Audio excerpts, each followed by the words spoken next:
So let me ask you, let me come back for just a second. So let me ask you, what is perception to you? I mean, there is no right or wrong, but when I say flexible perception or I say perception, what is that to you? What does that mean? Well, to me, perception is each individual's reality. And perception is influenced by everything they've ever been through. And different people have different perceptions. In therapy, I teach this to people all the time. There was a movie, Vantage Point, a few years ago where the president got shot 6 times. It was all once, but they showed it from each different person who saw it, and it was totally different. And that's really how we are in reality. Oh, I'm so glad you said that. Anybody have a 1-sentence answer? I heard this, not sure I totally agree with it, but a person told me one time that perception is deception.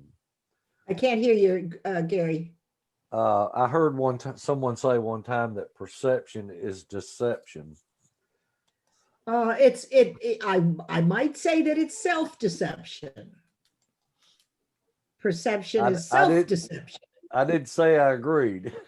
Right. But, but I heard someone say that. But. Yeah. Actually, there's something to that. How about you, Tonita? What does that mean to you? What does perception mean to you? When someone says that, what do you think? Just the way they view life. Exactly. That's it. Your view. It's your view. How about you, other Kimball, but actually Jeffrey? We can't hear you. How you view everything. Okay, that's similar. So that's great. All right. So let me share now. Okay. So a little bit about me. I have been in personal development for 25 years, and I've been studying mindset, the mind, the principles of success, universal law, and one of the other movies, Kimball, if you haven't seen it, is What the Bleep Do We Know? Now that movie, yes. that's all about perception as well. And then I've spent 45 years in corporate America. And what I do now is work in a mastermind primarily with women called the 8 Essentials Maven's Mind. And it is a program that I've been running since 2008, but with women, we're now in our 29th consecutive business quarter. And I run a program called The Art of Results, which I'll tell you about later. So this is an introduction to mastering the art of flexible perception. And what is that flexible? It's to realize all those things that you said, right? Which is your view, which is unique to you, which Kimball talked about, which she brought up a particular, there's lots of incidents like that. And I'm gonna allow you to step inside my world of mastering this particular art. Now, why do you think it would be important? I'm coming back. I got to ask this question before we start. Hello, Bob. Legal Shield. Okay. One of my favorite companies. So why would it benefit you? You're here for 45 minutes. What is the benefit of being flexible about your perception? Why would that be important to you? First impressions are rarely right. That's a good one. Anybody else? Why would being masterful at flexible perception benefit you as a business owner? Because if your perception is leaning towards being negative or pessimistic or having a drab outlook, then it affects every part of your life. But if you have an upbeat, optimistic, positive attitude or perspective, then you go into life and your actions follow based on that. Yeah, I got it. Anyone else? Why would it be a benefit to you if you could be flexible with your perception? How would it benefit you as a customer, a person in service? Our mindset at the moment determines what we perceive someone else's, their attitude, their receptivity. And sometimes it's just a case of it was a bad day for them, it was a bad day for us. And so it's not static, it's very dynamic. I love it. That's awesome. Any other comments? Well, your perception will create your reality. And if someone is rude to you and your perception is they're just being rude because they're a crappy person, it's very different from maybe they're being rude because they're having a bad day. And it will change how you feel about yourself. So I'm always inviting people to play with their perceptions. Good, good. Any last minute thoughts before we jump in? So what I wanted to do is get you thinking about this subject, because we're going into a place where very few people go. Okay? In reality, only about 3 people out of 100 ever get into this conversation, ever discuss it. Now, of course, if you're a professional, such as Kimball, you use this in many other tools. I work with people that are very hungry and thirsty to learn. And let me get started. This is my eldest granddaughter. Isn't she pretty? She's 15 and she has all A's, overachiever, and guess what?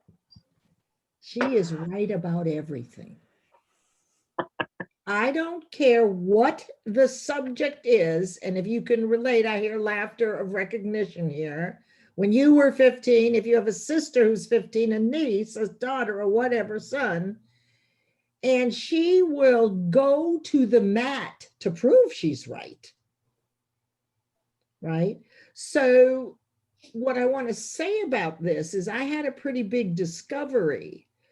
Because as a Nana, of course, I know better than she does, but it mystified me that she was so sure that she was right. I mean, and there's no gray. So, at this age, I tried to get her to see gray, not a thing. It's either black or white, right? It's either my way or the highway. So rather than getting upset, it took me a while processing to begin to see what was happening. So consider this. For 15, she has very limited life experience, a narrow frame of reference. She doesn't have as much information as I do.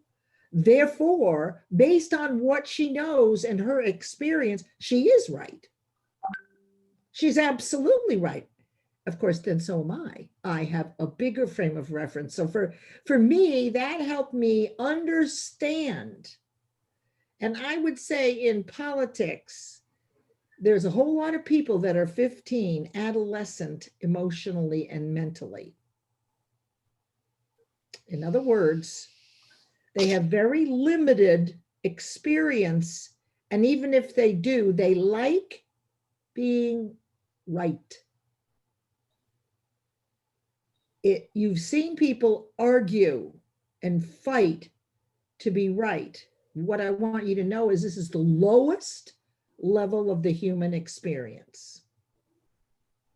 So it should show you that in our country, half of us, or a little less than half, are adolescents living in adult bodies that can't think our way out of a paper bag, that can't see truth right in front of you. The other half maybe are thinking more. I don't know exactly, but there's definitely a distinction. When they're young like this, they lie. And I remember practicing my lie. Did you ever do this as a kid? Working it out in my mind. I've done something wrong and I'd work it out and I'd keep working it out and visually until I massaged that experience into something I thought my parents might buy.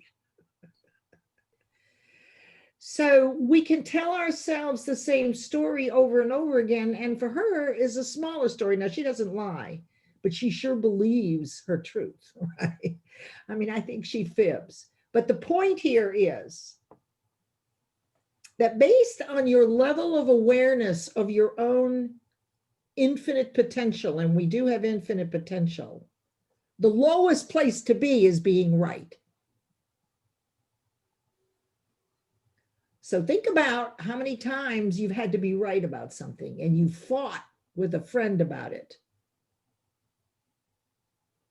You know, being right, I'm thinking of Stephen Covey and the 7 Habits. Actually, I'm thinking about the win-win, the 5th habit of highly effective people.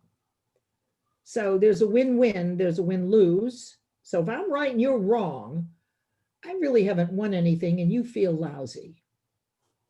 And the idea is to feel good about what we do. But Covey has about 7 different kinds of disagreements or ways of working things out with a couple of people. And so anytime there's a compromise or a right or wrong, that isn't the best choice. You can agree to disagree.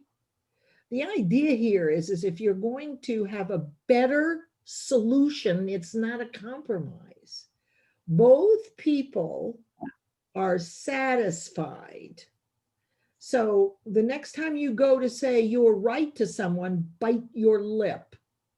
Because by making them right, you're making yourself wrong. And the reality is we're all right. But I thought this distinction was good because it helps.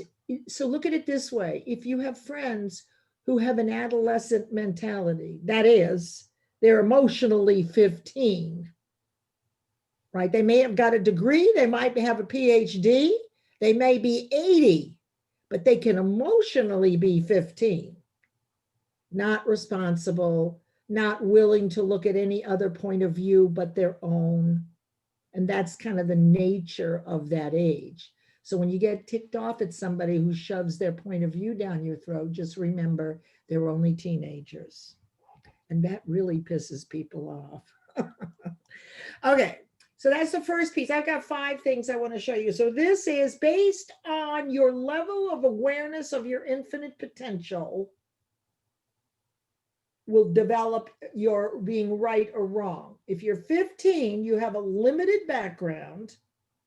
Therefore, you see things in black and white based on what you know, you're right. She doesn't have the experience of an adult to temper her point of view. And keep in mind, this reminds me of a very famous speaker, Larry Winget. I don't know if you've ever heard of him, but he's known as the pit bull of personal development. He's a very unpleasant person. And I've taken a couple of seminars with him. I happened to be where he was. And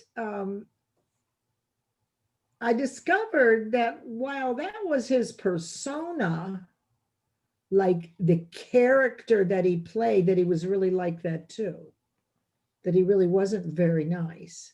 But his whole thing is a point of view to tick people off, right? He's a bully. He's a little abusive with his language. He's very impatient. He has kind of a loud, raucous personality, right? So he says that everything in speaking is about your viewpoint, that you really want to have a unique viewpoint. Doesn't matter whether they love you or hate you as long as they're responding. So I thought that was also interesting. All right. So now here's something else about perception.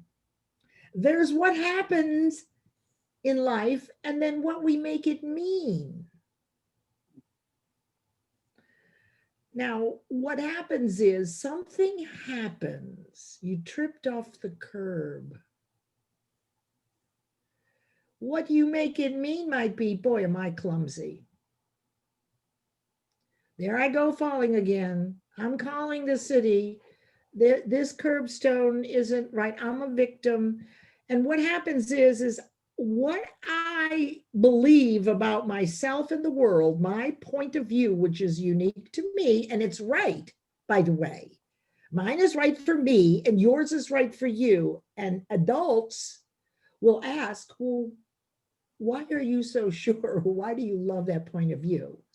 Right? Get to know why they're so sure they're right, because inside that there may be something that you like, something that you think, hey, I never thought about that before.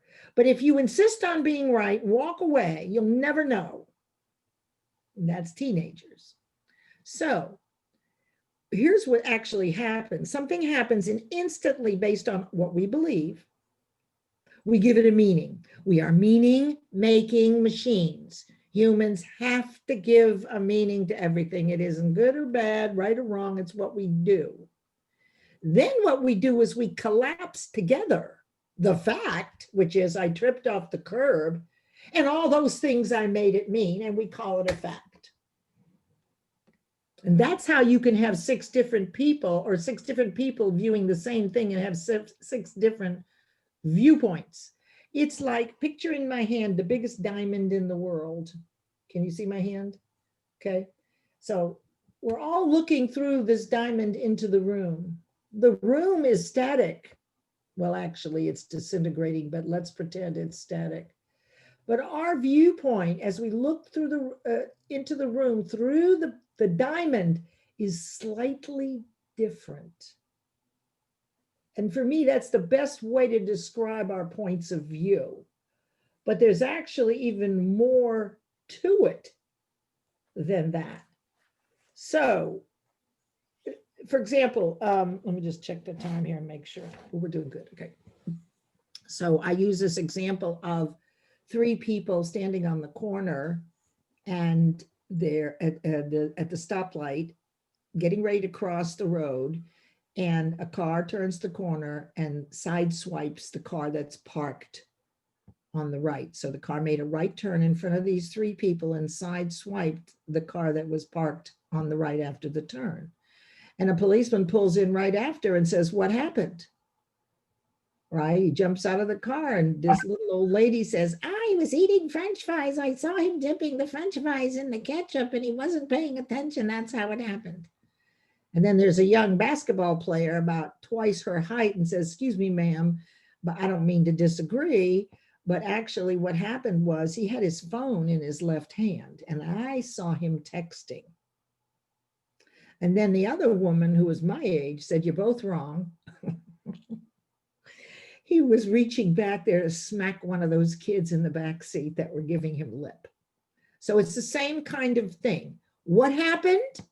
A car turned the corner and sideswiped a parked car. That's it. Then we, through our beliefs and our unique perception of the world, using synthetic imagination, that's a little offspring from Think and Grow Rich, right? We immediately put together the scenario, don't we? Oh, I'm so sure. And then we'll argue, right, that we're right. Well, we are right, but there's 3 rights. There are as many people right. There are as many points of view as there are people who are right. And here's the big one. Perception changes with every new bit of information you get. Yeah. It doesn't stay the same. So even me adding this, now you have a different view. So that thing that you're so sure you're right about, and that your perspective and your point of view is the right one, and everybody ought to do it and take it on because it's the best solution, it's the right solution. Everybody feels that way about theirs.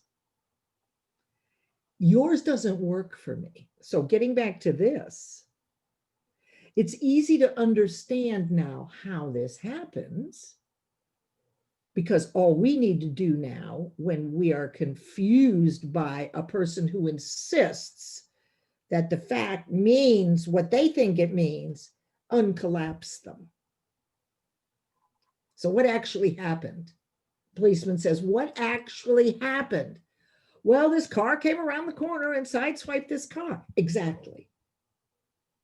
That is what happened. Yet you have 3 human beings with a myriad of beliefs, most of them that limit us, And we're immediately well practiced at doing this, by the way. We've been doing this all our lives. So the ability to be flexible with your perception is to take a look at this and go, oh, okay, I can get this. That'll make you more empathetic and more kind to your client who insists that they always get screwed over by insurance companies. I'm doing this since we have 2 insurance companies here. Oh, insurance companies, they always screw you. Those big CEOs, they have all this money. You guys as independent may not make much.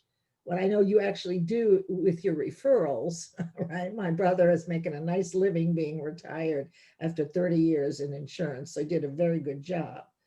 So here's the thing. Remember that everybody's point of view is right for them.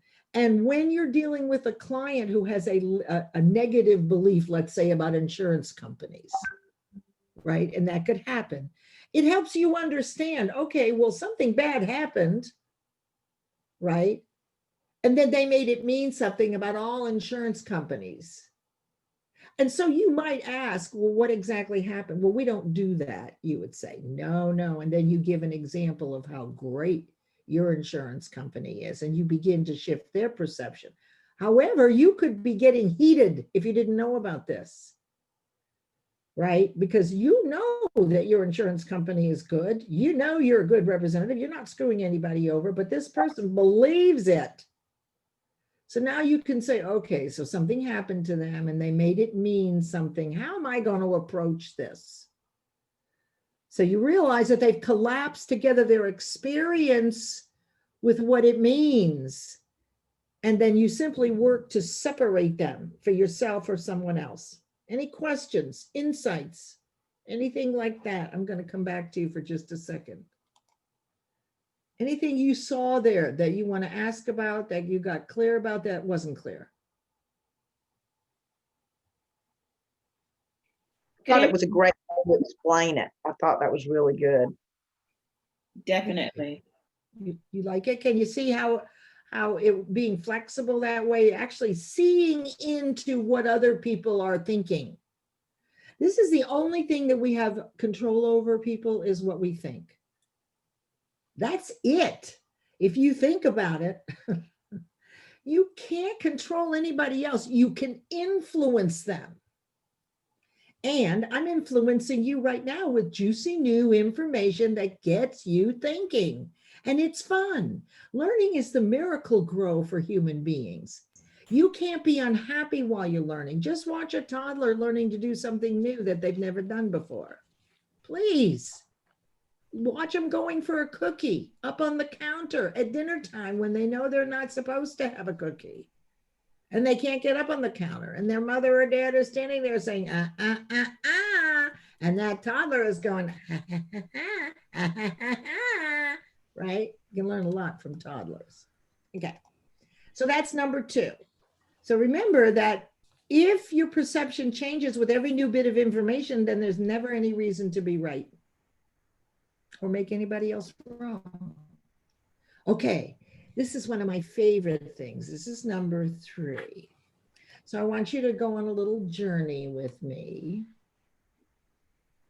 I want you to imagine that one of these beams is 12 feet long, 6 inches wide, and thicker than these. Let's just say 12 feet long, 6 inches wide, 12 inches deep. So it's like a railroad tie, kind of. Okay, so it's sturdy. Okay, now I've got this one beam. Let's pretend it's the front one, and I want you to walk across it. By the way, it's level. I just like this picture. So my question to you is, would you walk across that beam? It's on the ground. It's 12 feet. Would you step on the beam? It's level. Okay, it's a real railroad tie. I should have searched for railroad tie. Would you do it? Would you walk across the 12-foot beam? Shake your head yes if you would. Okay, cool. Now, I don't know what that is. Now we're inside.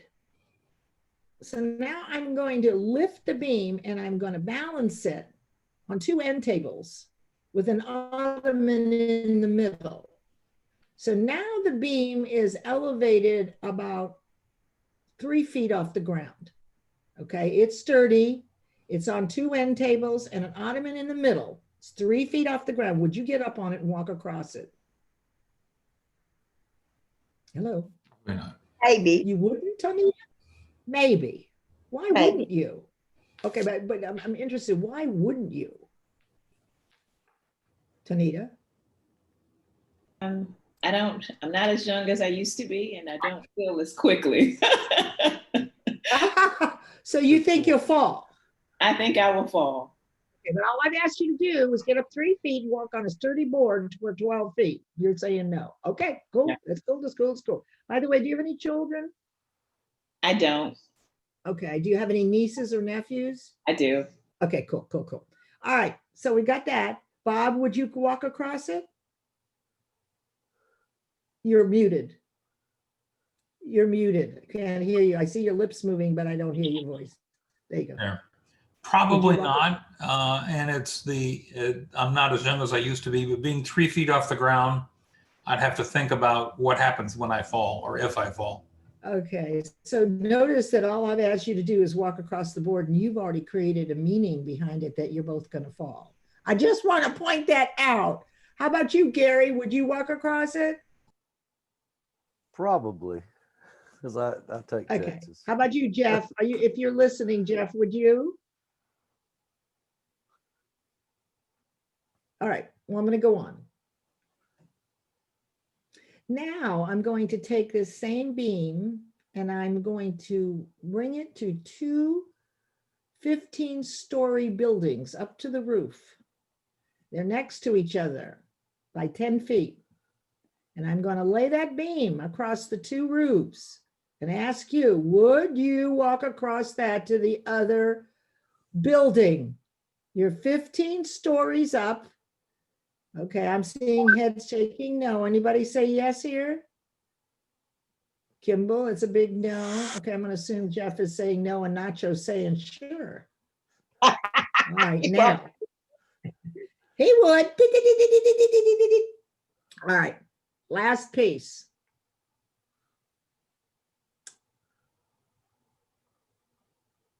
There's a fire in the other building, and at the other end is your child or your niece or your nephew. Would you go across then? See there? Now, all I did was shifted your perception. Actually, there's a couple of other ones. I forgot about the $500,000 at the other end, right? Would you crawl across it for 500,000? But look, what I did was we took a board on the ground, and in a matter of a few minutes, your perception shifted. Did you notice how your viewpoint morphed into something else? That's all there is to get here with this. That your impetus to do something based on your life could shift. It does shift your perception. And if it's one of your kids or your niece or your nephew and there's a fire over there, I've had people ask me, well, what if it's windy? Can I crawl across? What if it's raining? Right. I mean, we go to all these scenarios, right? Because the fact is we're simply walking across. But yes, you can crawl. No, it's not raining. No, there's no wind, but you better go get that kid. So that's another lesson in how your mind shifts around, and it's very flexible. You just did it with me. Now, the next thing that I want to share with you, remember, this is an introduction. I want to talk to you about the cells of recognition in your mind and in your body and neural pathways. There's a lot of talk about, what is that? Who's making all that noise? Okay. So there's a lot of talk about neuroplasticity. It's a fancy word for pathways in your mind. So let me ask you a question. Where is your mind? Anyone? Where is your mind? In our body. Close. Okay. Mind is an activity. It's not a place. It is an activity that occurs in every cell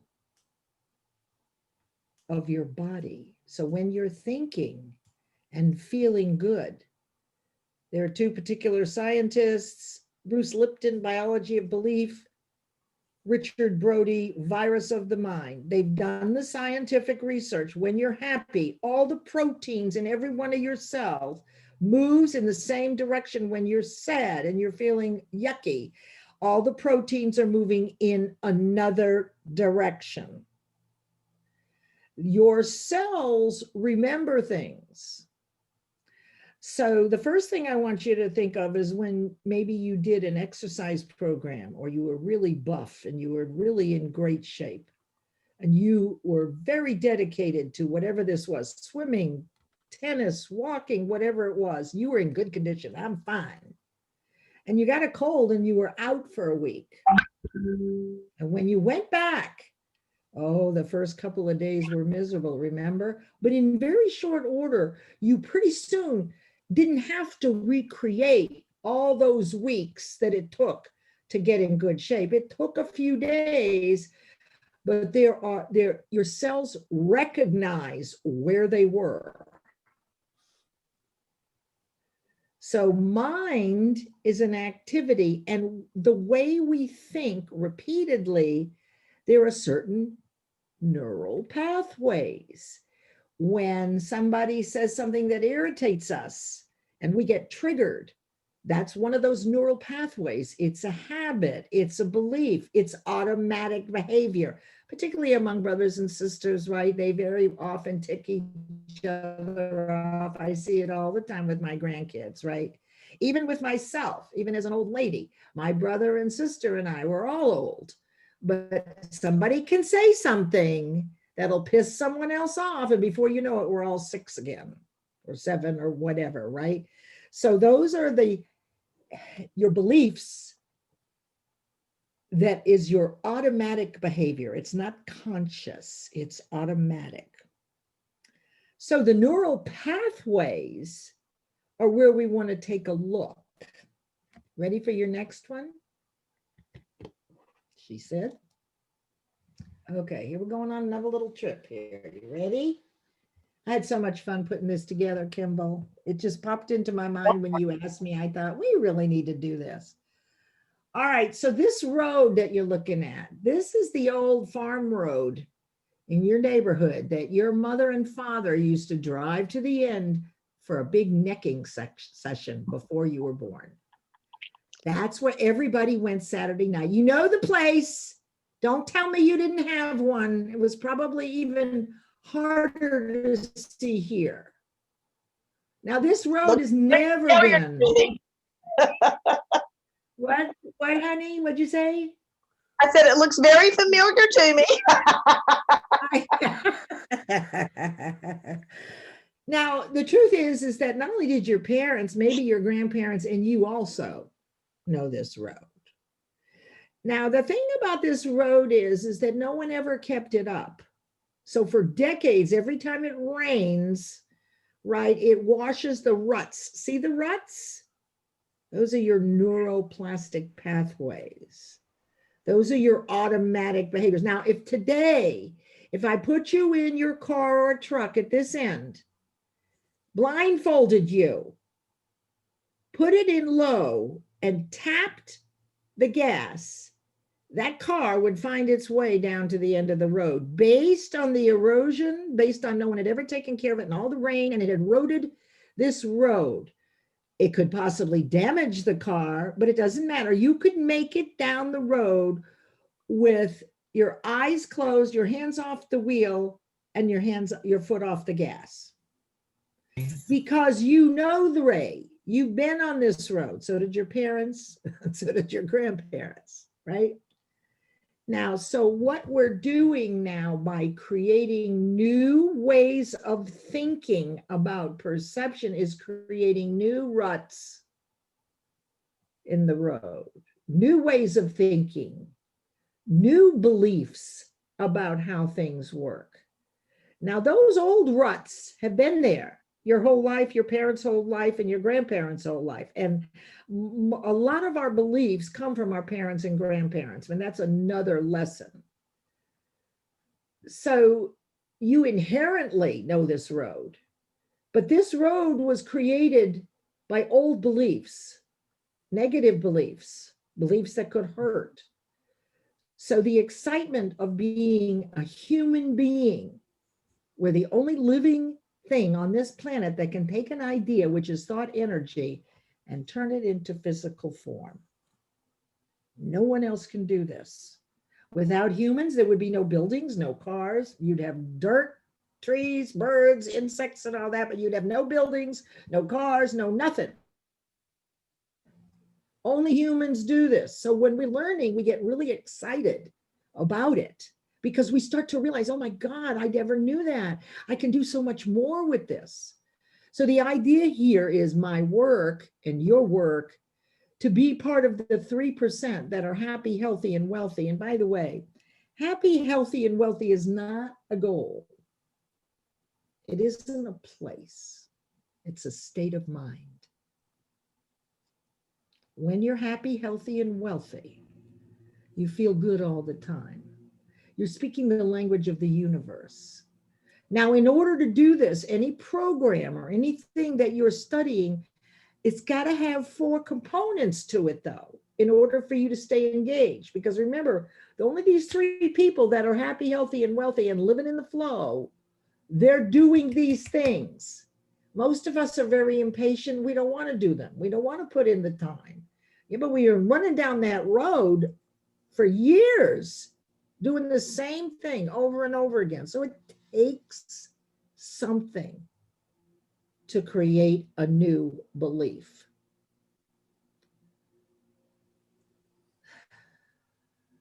Let me just think here a second. Okay. Now, you get to start where you are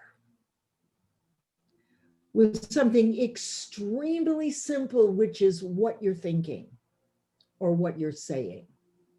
You know, we have thousands of ideas, and really it's a sensory overload. We're distracted. Staying focused is one of the biggest problems my clients have that we eradicate. It's being a lack of focus is the natural result of the bombardment and the distractions that we have. And even the few ideas that get through to us that are relevant to us, sometimes we don't understand anyway, right? Somebody wrote me a question and I read it 3 times and still didn't understand it. And it's my area. So I had to send her back, would you please say this another way? So even something that I knew how to answer, but I couldn't make sense of it. The way you start is catching yourself thinking things that have a meaning collapsed with them that isn't necessarily true. So you need to know that if you can't do it, you can do it. There's a law that says for everything you say you can't do, you can. And in fact, it was Henry Ford who says, if you think you can't do it, you can't. If you think you can, you can. Well, we're talking to ourselves with this automatic behavior incessantly. You get a new idea and inside you say, well, I can't do that. So what you say is to yourself or out loud, I'm willing to do it or try it. Every time you do this, you begin to carve a new rut in that road. You can't get down it blindfolded once you just start, right? Because you don't know where you're going. You're creating new ruts in the road. Now, the 4 things that you have to have, which I've brought to you today, and which I'm doing right now, you have to be able to make these changes yourself, and they have to be simple step by step. They also have to be repeatable, which this is. You also it's great to have a partner, somebody that you can do this with if possible. And then you have to have this mindset piece. You can take a look at people that hit the lottery. I know you've read that when that happens, in almost every case, they end up worse off than they ever were because they mentally were not fit. They didn't go through the obstacles of building a company like, oh, I've got this obstacle, I'm growing my business, I'm going over 6 figures, and I'm learning about this in personal development. Okay. Oh, now I'm going up to 7 figures, right? And I'm continue to learn the whole time so that you get to be happy, healthy, and wealthy as you move up the ladder, but you have to have that mindset piece. The people who win the lottery and don't do well, they never had the mindset piece. So here they are with millions of dollars and don't have a clue how to manage it and certainly not be happy. So you pick one of these, whatever the one is that you say. Like maybe you're saying something has to change. Well, why don't you realize that you're the one to make the change? Others have more than I do. Forget about what everybody else has. They have what they have. You have what you have. How about being grateful for what you have? These are called reframes, okay? I'm not an expert. You are an expert to the people who are just starting out like you did. You are an expert. You started where they were. You know more than they do. You see how this can shift the belief or the story that you, or the meaning that you give that thought, which is back in the second slide. I'm not lucky. You make your luck. There is no such thing as luck. You cause it all. Just because it shows up at times that seem to be a coincidence or lucky doesn't mean that it really was luck. In fact, there's all kinds of things that you don't know yet. And just because you don't know them or I don't know them doesn't mean they're not working. Well, I don't know how that would be 15 years old. Well, that's not true, Nana, because she's never seen it. Therefore, it's not true. She's right. I have so many problems, and my whole life has been solving them, and I'll solve them one by one. So this piece has to do with your work. Your work is to take what you've learned here today and just single out one thing. Catch yourself when you're saying, I hate when people do that. Say to yourself, as Kimball said earlier, maybe they had a tough day, right? So it's about being flexible. Don't be carved in stone with your point of view. Remember that everybody has their own and they believe it as much as you believe yours. Find out why they believe it. And that's the last piece, what you can do for yourself to begin to apply these new thought concepts. Critical thinking is what makes us the happiest. Last bit, if you're interested, this is free, December 7th through 11th, 1 to 2 p.m. live, likely on Zoom. The Art of Results Masterclass. This is where you're going to learn the 12 golden rules of results. This is a checklist for any goal that you set so that you'll have a 97% chance of reaching it every time. You also want to learn how to create a new belief as a goal, because remember, what you believe as, I can't tell your name now, Bob, your results are going to match what you believe. So if you want different results, different money, different lifestyle, you got to create a new belief. You still got the old ruts going. So this is a 5-day class, and I'm going to put the link for you to, where the heck is the chat? Oh, here it is. Okay, I'm putting this in the chat. This is the link that's on the screen in case you would like to register. This is amazing. I did this in October. There's a full workbook. It's very high touch, low tech, very engaging, no charge, for real. And that completes Mastering the Art of Flexible Perception and Introduction. How'd you like it? It was wonderful. It was absolutely wonderful. And Mm. I'm going to do her class. I could not do it this last time, but I'm going to do it in December. And I'm going to be sharing this too. In fact, I've got Thank some you. friends across the United States I'm going to share it with. I mean, I just think, I've long been a believer. Everything I do in 3-month runs, and I'm coming towards the end of one. But December is such a crucial month, because in December, we should be getting our vision together of what's going to happen in 2021. And most of us really want to move through 2020, even if it's been prosperous for us. I'm not sure any of us want to live through this. You will set your next 90-day goal on the 5th day. Yes. So you're going to learn the 12 golden rules of results, which nobody knows but me, because I created them over 8 years because nobody had those. And particularly for women, as far as confidence grows, you must set and achieve goals in consistent spaced intervals over time to build confidence. Well, if you never knew what the rules were, you couldn't do that. And haphazard achievement of results won't do it. So this is good for men. You're going to learn how to create a new belief. You're going to set a new goal. I'm going to show you how to have sticky results. And then you're going to create your 90-day plan. This is in 5 hours, 1 hour each day. It's all recorded. Sometimes most people do it live, 1 to 2 every day. And there's a thorough workbook that you can keep and repeat it every quarter. You don't have to do it again you don't have to do this over and over again unless you want to. And you've got me and the workbook. What was I going to say? Anyway, lots of exciting things. I highly recommend you join. It'll be fun. And big takeaway before we get off. I know it's a little over, but what would be your takeaway? I would love to hear from you, Gary and Tanita, Jeff, Bob, and Kimball. What is your big takeaway today? What was the most fascinating, mysterious, curious? What grabbed your attention? What did you like the most? There was so much, but I'll start with the mind is an activity.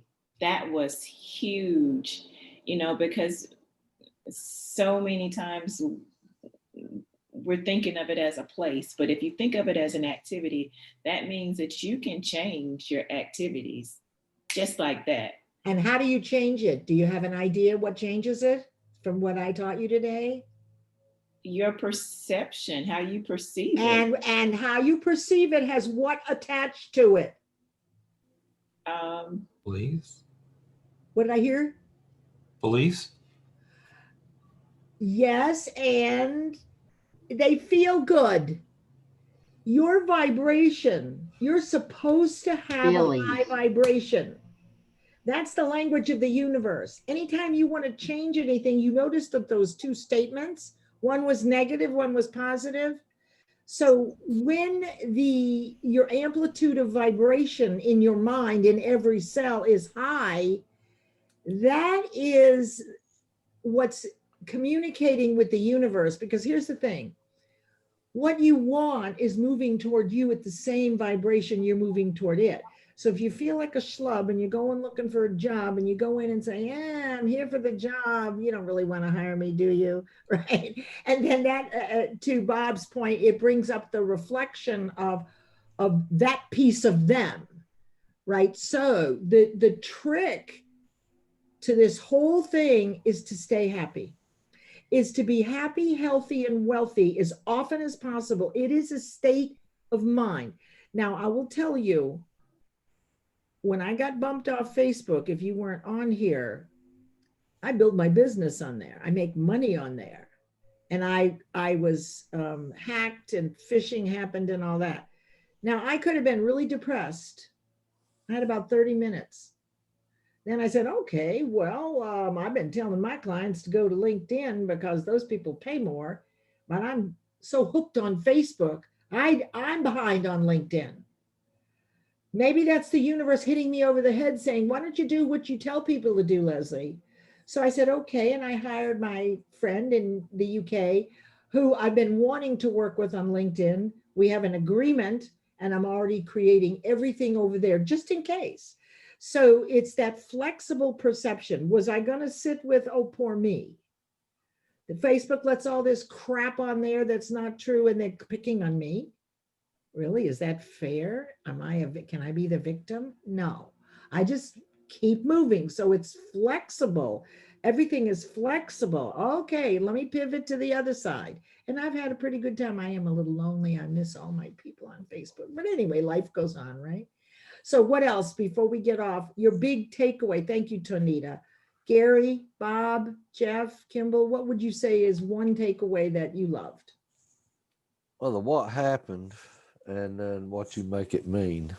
Isn't that juicy? That's just, what do you do with it? So you get a load of lemons. What do? You make lemonade, or do you gripe about they're in my way and I don't have any use for them? Exactly. And if you have a client, the same thing, right? You can stay objective, right, without getting sucked into any meaning that you might put on it. Well, back in the days of cold calls, I've walked in on a few hornet's nests where someone filed a claim, it didn't get paid, and all of a sudden the company is the bad guy. When the truth was they hadn't filled the claim out properly. But my thing was turn it around on them. So when I walked back to my car, I felt pretty good about the situation. I said, well, let's file it again. Let me help you file it again. Well, it never got filed because they didn't have the information to start with. So a lot of these things but this was in front of other people. They attacked me in front of people. That was not fair to me. But what are you going to do? And I smiled the whole time. I said, There I you want to go. help you. I want to fix your problem. Let me fix your problem. And she wouldn't let me fix it. That's So, flexible perception, because you did not let them trigger you into like being bullied, if you will, or feeling bad about yourself. No, you laughed rose all the way above home. it. I laughed all the way home. That's heart-centered service. How about you, Bob? Um, What did you it like was about the reframing of things. You come into a meeting with someone and you think you know what's going on, and you can change that in your mind and therefore change the whole tenor of the conversation. And that is the context. What you're doing by changing what you're thinking is changing the context of the conversation. It's called influence. Your ability to do that without doing anything. You just if the more you practice it, you begin to influence wherever you are, because you're listening for those collapses, right? For the other meaning, for the other point of view. And what is it about that other point of view that you might like, that's good? So I love that. Thank you. Kimball, what was your favorite? Well, my favorite was when you asked about the mind, I thought, well, that's in the head, but I was thinking it's really all through the body. And then when you said in every cell, that's exactly right. And those books, if you're curious, Bruce Lipton, Biology of Belief, and Richard Brody, Virus of the Mind. Now, Virus of the Mind, he says negative thinking grows like a virus. In other words, if you've been around negative people, right, you may walk away feeling crummy and you don't really know why. You walked in fine because that energy, that negative energy moves. Nature abhors a vacuum. So you have to be very careful when you go into groups of people, right, Kimball? That you are aware before you walk in. Right. This morning on Facebook, a picture of Wayne Dyer popped up. And 10 years ago today, I was in DC in a training with him, and I did a lot of training with him. And those are two of he's a person who recommended those books to me years ago that I read, and I have reread them. And, so this is just a synchronicity being here today, 10 years after that day with Wayne. I mean, this is good stuff, Leslie. Thank you so much. And you guys, you really want to think about, what a value to be able to do a training one day a week. In December is the perfect time. An hour a day. And listen, my idea here is my belief about the end of the year. I used to turn people over in my business in January. So the end of the year was always stressful. I got to get clients and, you know, I never really got to enjoy the holidays because I was also worried about business, right? But what I did was is I changed my model, right? So I'm doing this at several different times and I stopped turning people over at the end of the year. The idea about this is to go ahead in 5 days, get your Q1 goal set, carved in stone, put it through the 12 golden rules to make sure you're going to get it, right, within 3 months. And then you get to coast through the end of the year because your plans are made. Yep. That's what I have to do with myself. So I encourage you to come do it. It's free, no pressure. Thank you, everybody. Thanks, Kimberly. This was fun. Thank you all for joining us. Come back Thank next, you. bring some folks. Talk to you later. Bye-bye. Bye. Bye.